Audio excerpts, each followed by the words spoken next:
ভাবো তো, আজ থেকে 4000 বছর আগে কেউ যদি বলে সময়কে থামানো যায়, তুমি কি বলবে? পাগলের প্রলাপ, তাই তো?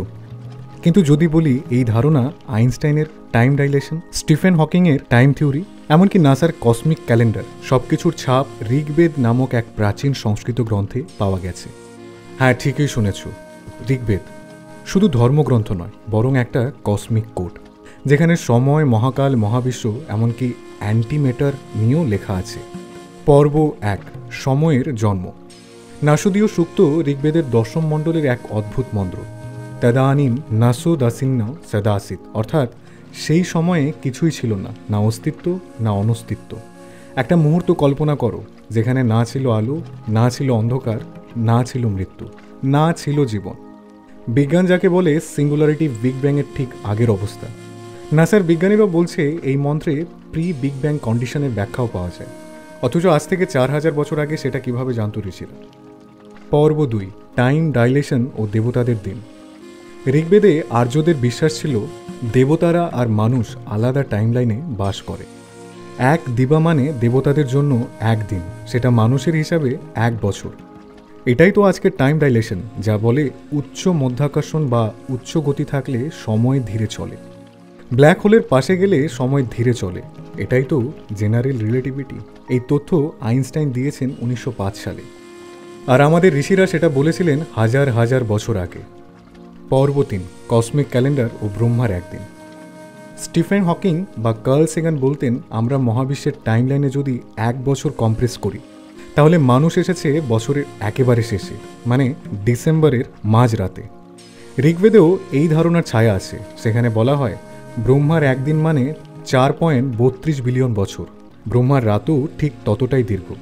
একটি কালচক্র ঘূর্ণন হয় সৃষ্টির শুরু, বিকাশ, বিনাশ ও পুনর্জন্ম। এই কসমিক স্কেল আজকের ক্যালকুলেশনের থেকেও অনেকটা মিলে যায়। একটা ব্রহ্মার জীবন 100 বছর ইকুয়াল পৃথিবীর হিসাবে প্রায় 315 ট্রিলিয়ন বছর।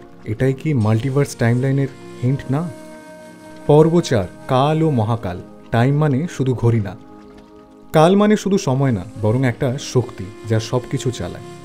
কালস্য চ ক্রিয়া যন্ত্রমিদম বিশ্বম চরাচরম, অর্থাৎ এই সমগ্র চলমান ও অচল জগৎটাই কাল দ্বারা চালিত।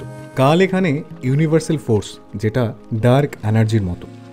আজকে বিজ্ঞান বলছে ডার্ক এনার্জি পুরো মহাবিশ্বকে চিরে ফেলার মতো শক্তিশালী, আর ঋগ্বেদ বলছে কাল একাই সব কিছু ধ্বংস করে। পর্ব 5, অ্যান্টিমেটার ও দ্বন্দ্বের খেলা। একটা খুব রহস্যময় অংশ আছে ঋগ্বেদে, যেখানে অগ্নি আর সোম, শীতল চন্দ্রশক্তি, এর দ্বন্দ্ব বর্ণনা করা হয়েছে। অগ্নি মানে পজিটিভ এনার্জি, সোম মানে নেগেটিভ এনার্জি। এই দুই শক্তির সংঘাতে সৃষ্টি হয় নতুন কিছু। শোনো আজকের পদার্থবিজ্ঞান কি বলে। ম্যাটার ও অ্যান্টিম্যাটার একসাথে সৃষ্টি হয়েছিল বিগ ব্যাংয়ের সময়। তাদের সংঘর্ষে আলো তৈরি হয়েছিল, কিন্তু কোথায় গেল সেই অ্যান্টিম্যাটার?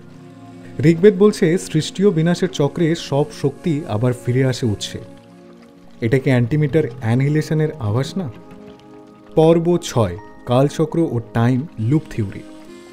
ঋগ্বেদে কালচক্র মানে সময়ের চাকা, একটা চক্র যেখানে সময় শুধু সোজা পথে চলে না, বরং ঘুরে ঘুরে ফিরে আসে। এটাই তো আজকের কোয়ান্টাম লুপ থিওরি বা টাইম লুপ হাইপোথেসিস। আধুনিক বিজ্ঞান বলছে সম্ভবত সময় একবার চলেই শেষ হয়ে যায় না, বরং একদিন সময় আবার ফিরে আসবে। ঠিক যেভাবে ঋগ্বেদে বলে পরমকাল শেষে সবকিছু আবার প্রথমেই ফিরে যায়। পর্ব 7, মহাজ্ঞান না কল্পনা। কি বলছে বিজ্ঞানীরা? অনেকেই বলবেন এইসব তো গল্প মাত্র, কিন্তু আজকের বিজ্ঞানীরা একে বলছেন ঋগ্বেদে এমন কিছু ধারণা আছে যেগুলো আধুনিক কসমোলজির সাথে মিলে যায়। নাসা ও সার্নে চলছে গবেষণা কিভাবে প্রাচীন ধর্মগ্রন্থে কোয়ান্টাম ও কসমিক ধারণা এসেছিল। এমন আরও চমকপ্রদ তথ্য জানতে আমাদের পেজটি ফলো করে রাখুন এবং আপনার মতামত জানাতে ভুলবেন না। ভালো লাগলে লাইক, কমেন্ট, শেয়ার এবং সাবস্ক্রাইব করে আমাদের সঙ্গেই থাকুন।